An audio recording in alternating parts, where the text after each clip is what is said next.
Eu tô de volta e eu quero falar sobre alguns pontos da entrevista coletiva do técnico Renato Portaluppi depois da nossa vitória gigantesca contra o Atlético Mineiro que me chamaram a atenção.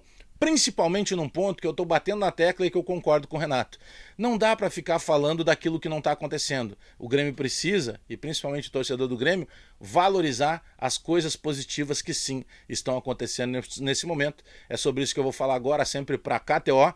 Faz o teu registro aí no site kto.com, usa o código promocional BAGÉ, que tu ganha 20% em cima da tua primeira aposta, né, de bonificação, e marca Spam, né, a melhor tecnologia do mundo para colocar na tua mesa os pães mais amados do Brasil. Só que antes de falar de tudo isso, te inscreve no canal, dá o like, aperta o sininho para receber as notificações, espalha no grupo de WhatsApp e vamos para a vinheta.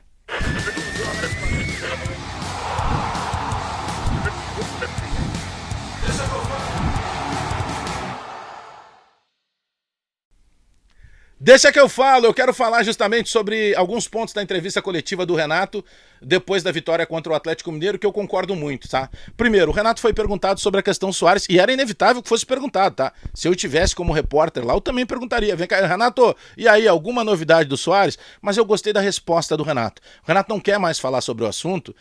Por quê? Porque nesse momento não é o Renato que decide. Quem pode decidir se joga ou não é o Soares, porque se ele diz que tem dor, o Renato não tem o que fazer, não pode escalar. Depois, quem pode decidir é a direção de futebol do Grêmio, com o vice Antônio Brum e principalmente com o presidente Alberto Guerra. O Renato usou um termo que é muito verdade, assim, e o Renato tem sido muito sincero nessas coletivas. Ele não está fugindo das perguntas e eu concordo quando ele diz, cara, não quero mais falar do Soares porque eu preciso fazer valer a valorização daqueles que aqui estão. Essa gestão de grupo que a gente tanto exalta do Renato, essa gestão de pessoas, a maneira que ele tem o vestiário na mão, ela também parte muito da maneira que ele trata os jogadores. Então o Renato, nesse momento, poxa, imagina os outros jogadores pensando, pô, a gente se entregou, a gente se doou, a gente suou pra caramba, foi uma vitória, olha, disputadíssima. Nós ganhamos dentro de casa de um dos grandes elencos do futebol brasileiro. Poxa, aí ninguém fala na gente, fala só no cara que não tá jogando. Então, tudo certo, vamos deixar o Soares assim. Se ele jogar, a gente vai torcer, mas não dá para ficar criando esses capítulos da novela. Quem quiser acompanhar o Soares, acompanha lá pelo story dele, porque todo dia ele põe alguma novidade. A gente quer o Soares dentro de campo jogando. Ponto nisso, tá? E aí o Renato diz o seguinte, já na sequência. Só olha, até o dia 2 eu estou observando e está entregue para a direção do Grêmio, porque é o presidente que cuida disso, o presidente Alberto Guerra. Se vai definir que ele sai, o Soares, antes do dia 2 para ele poder já se inscrever lá no futebol norte-americano, ou se ele não sai, naturalmente, aí o comando, o Renato usou o termo, aí o controle volta para minha mão. Por quê? Porque é isso agora. O Renato tem que ter jogadores que queiram jogar. O Renato tem que ter jogadores que tenham condição de jogar. Se o Soares, alegador, se o Soares está fazendo tratamento, se o Soares daqui a pouco tem um quadro gripal, não tem como o Renato escalar. Só que nesse meio, como diz o Renato, tem as dores no joelho e mais alguma coisa. Estou usando frases do Renato. Nesse ponto, o Renato está correto. Se até o dia 2 confirmou que ele não vai sair, opa, aí agora é comigo. Aí seguinte, e aí filho, vai jogar ou não vai jogar? Como é que vai ser daqui para frente? O Renato está mostrando quem manda realmente no vestiário do Grêmio. E tem que ser o treinador, e tem que ser o treinador de o tamanho do Renato. E é nessas situações que eu lembro muito quando eu falava, o Renato, e olha que aqui tá falando um cara que vocês sabem que muitas vezes critica o Renato. Porque o Renato tem que ser analisado como um ser humano natural que é um técnico de futebol. Eu não estou analisando o Renato ídolo, estátua que já ultrapassou as raias do ser humano. O Renato é uma instituição dentro do Grêmio. Só que o papel do Renato, e eu sempre falei isso, para esse momento de uma transição, de um Grêmio que está se reerguendo, de um Grêmio que tem uma nova diretoria, que tem um novo presidente, ninguém seria melhor para esse momento do que o Renato. E o Renato está colocando isso na prática, porque o Renato está conseguindo trazer, mesmo em coletivas mais tensas, um ponto de equilíbrio em que ele consegue falar sobre os assuntos, em que ele dá aquilo que ele tem que dar sobre os assuntos, mas também protegendo quem está lá dentro. Porque esse momento é o momento de falar do André. Ah, mas o André é pouco pro Grêmio. Ah, mas ontem quando ele entrou, cara, ele conseguiu fazer mais do que se esperava dele. Ah, mas o Fred Nogueira, ele falhou demais. Esse menino fez uma estreia no time profissional, jogando contra o Atlético Mineiro, com um sistema defensivo de jogadores grandes, fortes, altos e experientes. Então, ontem era tudo muito mais complicado. Olha a partidaça que fez o Ronald, não tô nem falando pelo gol. Poxa, contra um time que é um time mais forte, que é um time, e principalmente os times do Filipão, embora não venham ganhando, mas são times que entram em campo dispostos muito mais a competir do que qualquer outra coisa. E o Grêmio foi competitivo. Sabe, tem uma narrativa que me incomoda um pouco e eu já manifestei isso há bastante tempo.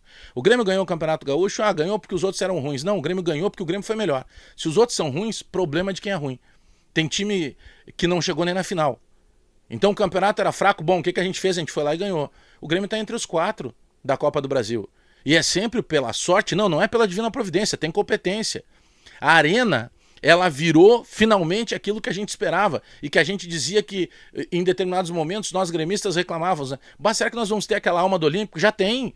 Opa, não vamos esquecer que ali dentro já tem título de Copa do Brasil, ali dentro tem título de Recopa, ali dentro tem título de Libertadores da América. Nós só não ganhamos ainda o Campeonato Brasileiro ali dentro. De resto, todos os títulos importantes que foram disputados até agora, o Grêmio ganhou jogando ali dentro. Que história é essa que não tem alma? É por isso que eu digo, essa narrativa é um time autoral do Renato, é um time que quando precisou o Renato conseguiu reinventar esse time a seu favor, e nós temos que derrubar essa narrativa. Tem muita narrativa assim, mas ganhou por isso. Mas ontem só ganhou porque se dedicou. Nós ganhamos do Atlético Mineiro dentro de casa. Não, mas não deram baile. Quer baile, vai num tango. Quer manifestação bonita, vai numa ópera. O Grêmio é competição. Se o Grêmio conseguir jogar bonito, melhor. Poxa, ontem não tinha o Soares, que é o centroavante titular, que joga em qualquer time do Brasil. Aliás, em qualquer time da América do Sul ele farda titular. Ontem não tinha o Vila Sante, que é simplesmente o melhor volante do Brasil. Então ontem nós não tínhamos dois reforços importantíssimos. O Cuiabano, que ontem era um jogo perfeito para ele entrar no segundo tempo, ele não estava, porque ele estava num quadro gripal. O Ferreira não tem condições ainda clínicas, físicas, para poder suportar 90 minutos. Então o Grêmio ontem era um Grêmio muito desfalcado, em situações fundamentais de time. E o que aconteceu? Nós ganhamos. Então vamos parar com essa narrativa, parece que se valoriza muito mais o que acontece no terreno do vizinho. O Grêmio ganhou do Atlético Mineiro. O Grêmio vai agora jogar contra o Flamengo em condições de ganhar do Flamengo. Ontem o Flamengo empatou no apagar das luzes com o América Mineiro. Sabe? Vamos valorizar mais isso. Com críticas, com análises naquilo que precisa ser analisado. Mas sabe, chega de se abaixar. Parece que sempre tem uma narrativa pronta de que tudo que acontece na arena é por divina providência. Não é por qualidade, é por empenho, é por treinamento. Parabéns ao Renato. O Renato mostrou ontem, sim. Quem é que manda no vestiário? O técnico do Grêmio. Ninguém é maior que o Grêmio. Se o Renato não é maior que o Grêmio, quiçá qualquer outro jogador que veio de outro país. O Grêmio está acima de tudo. Beijo em todo mundo, se inscreve no canal, deixa o like aí e eu volto a qualquer momento para falar mais de Grêmio. Beijo!